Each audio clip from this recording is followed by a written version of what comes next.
Right now, millions of cyclists are pedaling slowly on purpose because they believe it's the only way to burn fat. They've heard it from trainers, apps, even their own bike computers glowing with a fat-burning zone. Some of them have ridden that same easy, comfortable pace for years, wondering why the number on the scale barely moves. But here's the problem. That zone might be quietly sabotaging their results.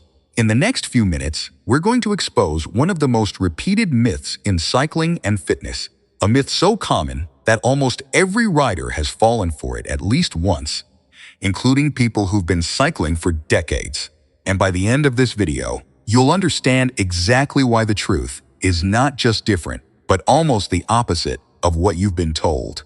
Welcome back. If you've ever used a heart rate monitor, a smartwatch, or a stationary bike at the gym, you've probably seen a little zone chart telling you to stay at a comfortable, easy pace to maximize fat burning.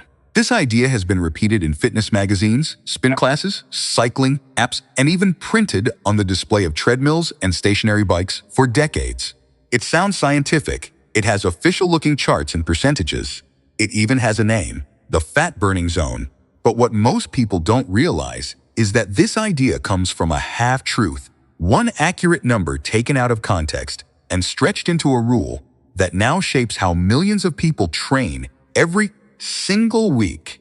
Today we're breaking down exactly where this myth came from, what the actual exercise science shows, why so many well-meaning riders still repeat it, and what you should do instead if your real goal is to lose fat, build fitness, and become a stronger, more efficient rider on every ride. The fat-burning zone myth is built on a real physiological fact. At low intensities, a higher percentage of the calories you burn come from fat.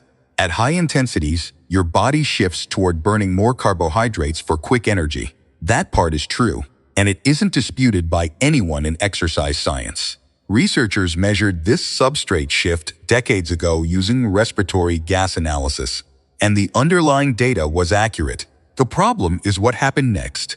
Somewhere between the research lab and the gym floor, that percentage got mistaken for a total amount. People assume that because a bigger slice of the calorie pie is fat at low intensity, riding slowly must automatically burn more fat overall, full stop. But a percentage of a small number can still be smaller than a percentage of a big number.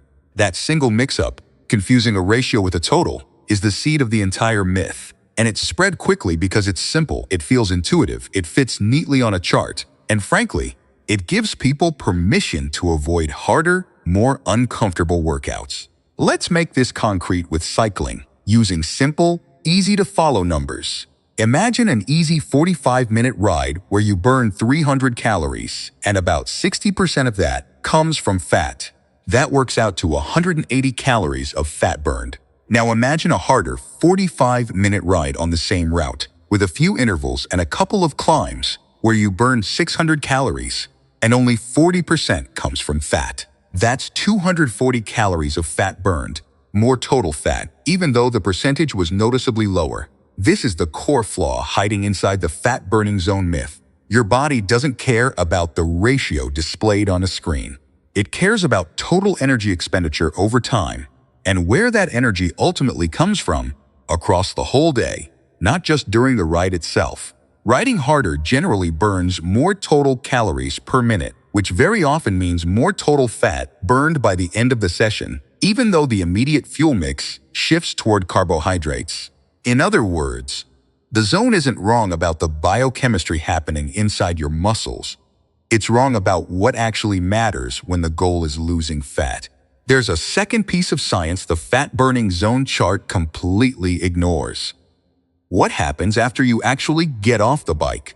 Higher intensity cycling, think structured intervals, hill repeats, or a hard fast group ride, creates something exercise physiologists call excess post-exercise oxygen consumption, often shortened to EPOC. In simple terms, your body keeps burning extra calories for hours afterward as it repairs muscle fibers, replenishes glycogen stores, clears metabolic byproducts, and gradually returns your heart rate and hormone levels back to baseline. Easy, steady rides at a comfortable, conversational pace produce very little of this afterburn effect because your body barely needed to dip into emergency systems to keep up. So when you compare two rides of the same length, the harder one often keeps your metabolism running slightly elevated for hours after you've showered, eaten, and moved on with the rest of your day.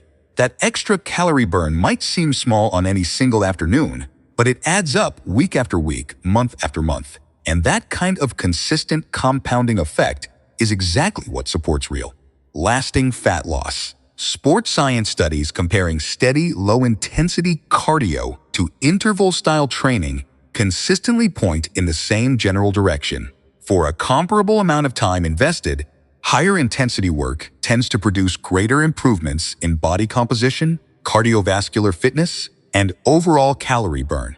This doesn't mean easy rides are useless. Far from it. Long, comfortable rides build your aerobic base, teach your body to use oxygen efficiently, aid recovery between harder sessions, and let you spend more enjoyable hours on the bike without burning out mentally or physically. But the idea that this specific low intensity is somehow special or biologically superior for fat loss compared to harder efforts simply isn't supported by the bulk of the available evidence. In fact, many everyday cyclists who exclusively train in the so-called fat-burning zone, ride after ride, week after week, eventually plateau in both fitness and fat loss because their bodies fully adapt to that same gentle stimulus and quietly stop improving, no matter how many extra miles they add. If this is already changing how you think about your training, hit that subscribe button and tap the notification bell, because we're breaking down more cycling and fitness myths just like this one every single week, backed by real research instead of recycled gym floor folklore. Also, drop a comment below telling us what pace you usually ride at and whether this fat-burning zone idea is something you've believed for years. We read every single comment and love seeing where you're all starting from. Now, let's talk about what you should actually be doing differently on the bike, starting this week. So, what should you actually do differently starting this week? The most effective approach isn't picking one magic zone and living there forever. It's combining different intensities across your training week on purpose.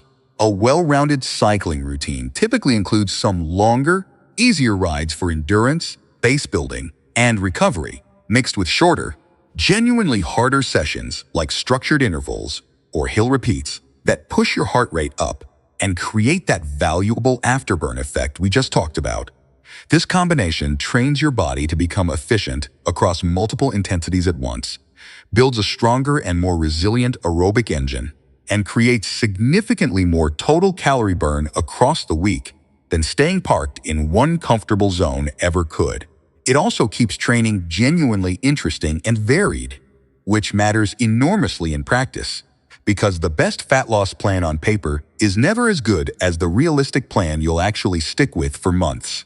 Nutrition and consistency still matter enormously here. No single ride, easy or hard, can outrun a consistently poor diet. But if your real goal is fat loss layered on top of general fitness, variety and intensity absolutely deserve a place in your weekly training, not just the safe, comfortable zone your watch keeps quietly pointing you toward.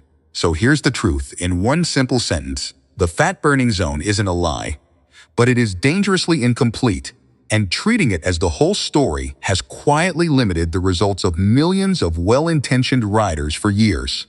Total calories burned across the ride, the afterburn effect that follows it, and a smart mix of intensities across your week matter far more than staying glued to one narrow heart rate range on your screen.